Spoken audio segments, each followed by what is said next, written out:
സാധാരണഗതിയിൽ വലിയ മത്സരത്തിനൊന്നും സ്കോപ്പില്ലാത്തൊരു മണ്ഡലമാണ് കോഴിക്കോട് നോർത്ത്.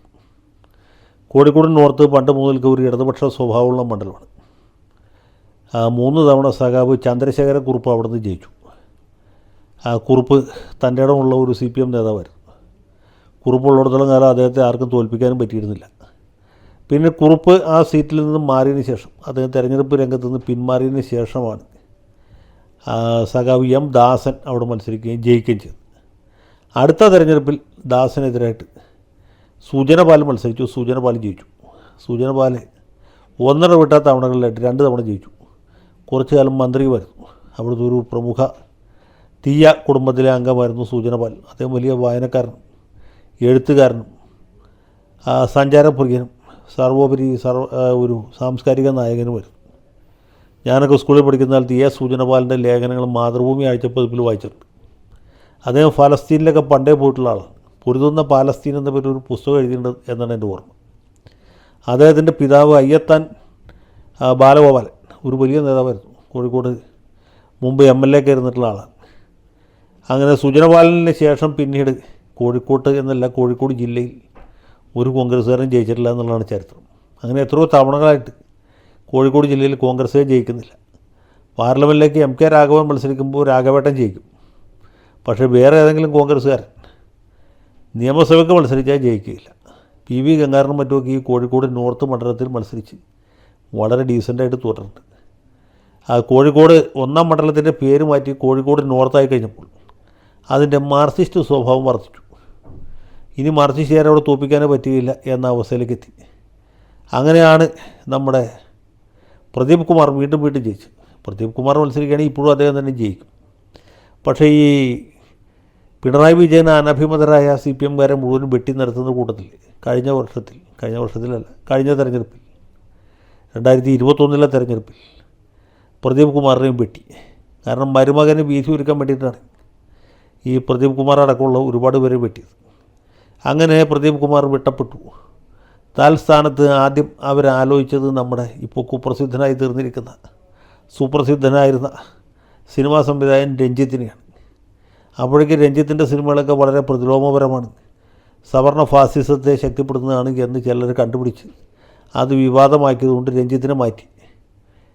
തോട്ടത്തിൽ രവീന്ദ്രൻ എന്ന് പറഞ്ഞ പഴയ മേയർ, അദ്ദേഹം ഗുരുവായൂർ ദേവസ്വം കമ്മിറ്റി പ്രസിഡന്റ് വരുന്നു. അദ്ദേഹത്തെ അവിടെ സ്ഥാനാർത്ഥിയായിട്ട് നിർത്തി. പുള്ളി ജയിക്കുകയും ചെയ്തു.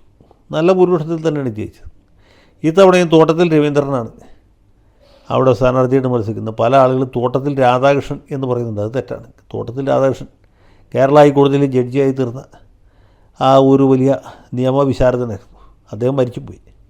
ഇത് തോട്ടത്തിൽ രവീന്ദ്രനാണ്. തോട്ടത്തിൽ രവീന്ദ്രൻ വീണ്ടും മത്സരിക്കും. തോട്ടത്തിൽ രവീന്ദ്രൻ എന്ന് പേര് കേൾക്കുമ്പോൾ തന്നെ നമ്മുടെ മനസ്സിൽ ഒരു ഗജവീരൻ്റെ രൂപമാണ് ഉയർന്നു വരുന്നത്. ഗുരുവായൂർ കേശവൻ അല്ലെങ്കിൽ തെച്ചിക്കോട്ടുകാവ് രാമേന്ദ്രൻ എന്നൊക്കെ പറയുന്ന പോലെ തോട്ടത്തിൽ രവീന്ദ്രൻ വീണ്ടും മത്സരിക്കുന്നു. അദ്ദേഹത്തെക്കുറിച്ച് ആർക്കും വിപരീതമായിട്ടൊന്നും പറയാനില്ല. ആർക്കും ദ്രോഹമൊന്നും ചെയ്യാത്തൊരാളാണ്. മാർക്സിസ്റ്റുകാരനാണെങ്കിൽ പോലും ശുദ്ധഗതിക്കാരനാണ്. മസിൽ പിടുത്തവുമില്ല. അപ്പോൾ എതിർ സ്ഥാനാർത്ഥിയായിട്ട് ആര് വരുന്നു എന്നുള്ളത് പ്രധാനമാണ്. ആര് വന്നാലും ജയസാധ്യത കുറവാണ്. അവിടെ അഡ്വക്കേറ്റ് ജയന്ത് എന്ന് പറഞ്ഞ ആളാണ് കോൺഗ്രസ് സ്ഥാനാർത്ഥിയായിട്ട് മത്സരിക്കുന്നത്. അതിനേക്കാൾ പ്രധാനം എന്ന് പറയുന്നത് കഴിഞ്ഞ തവണ കോഴിക്കോട് സൗത്ത് മണ്ഡലത്തിൽ മത്സരിച്ച് വളരെയധികം വോട്ട് സമാഹരിച്ച നമ്മുടെ BJP സ്ഥാനാർത്ഥി നവ്യ ഹരിദാസാണ്. അവർ കോർപ്പറേഷൻ കൗൺസിലറാണ്. പാർലമെൻറ്റിലേക്ക് പ്രിയങ്ക ഗാന്ധി മത്സരിച്ചപ്പോൾ വയനാട്ടിലും മത്സരിച്ചു. അവിടെയും BJPക്ക് വേണ്ടി പരമാവധി വോട്ടുകൾ സമാഹരിച്ച ആളാണ്. എന്ന് മാത്രമല്ല, സുൽത്താൻ ബത്തേരി അസംബ്ലി മണ്ഡലത്തിൽ ഈ സത്യൻ മൊകേരിയും അതുപോലെ ഈ BJPയുടെ സ്ഥാനാർത്ഥിയും തമ്മിൽ ഏതാണ്ട് 2000-3000 വോട്ടിൻ്റെ വ്യത്യാസമുണ്ടായിരുന്നു. അത്രയും ഇമ്പ്രസീവായിട്ടുള്ളൊരു കാൻഡിഡേറ്റാണ്. അപ്പോൾ ഇങ്ങനെ വലിയൊരു ത്രികോണ മത്സരത്തിൻ്റെ നിലവാരത്തിലേക്ക് ഈ കോഴിക്കോട് നോർത്ത് മണ്ഡലം പോയിരിക്കുകയാണ്. കോഴിക്കോട് സൗത്തിൽ ലീഗ് ജയിക്കുന്നുള്ള ഉറപ്പാണ്. അവിടെ അഹമ്മദ് ദേവർകോവിലിൻ്റെ കാര്യം വളരെ പരിതാപകരമാണ്. ഒരുപക്ഷെ ദേവർകോവിൽ 3ാം സ്ഥാനത്തായി പോകാനും സാധ്യതയുണ്ട്. അങ്ങനെയുള്ള കോഴിക്കോട് സൗത്ത് UDF സ്വഭാവം വർദ്ധിച്ച മണ്ഡലമാണ്. LDF സ്വഭാവം വർദ്ധിച്ച മണ്ഡലമാണ് കോഴിക്കോട് നോർത്ത്. അപ്പോൾ നോർത്തിൽ ആര് ജയിക്കും? നോർത്ത് പോകുക എന്ന് പറഞ്ഞാൽ CPMന് താങ്ങാൻ പറ്റുന്നതിനേക്കാൾ വലിയ ഒരു തിരിച്ചടിയായിരിക്കും.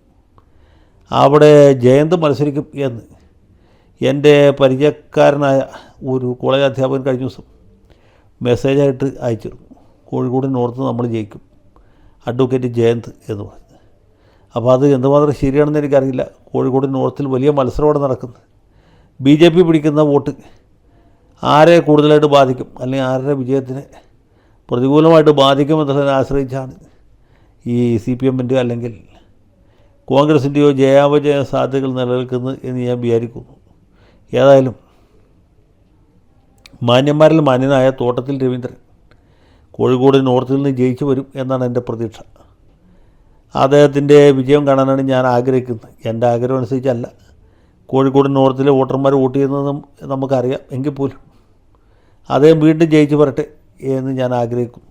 അദ്ദേഹത്തിൻ്റെ ജയം കാണാനായിട്ട് കാത്തിരിക്കും.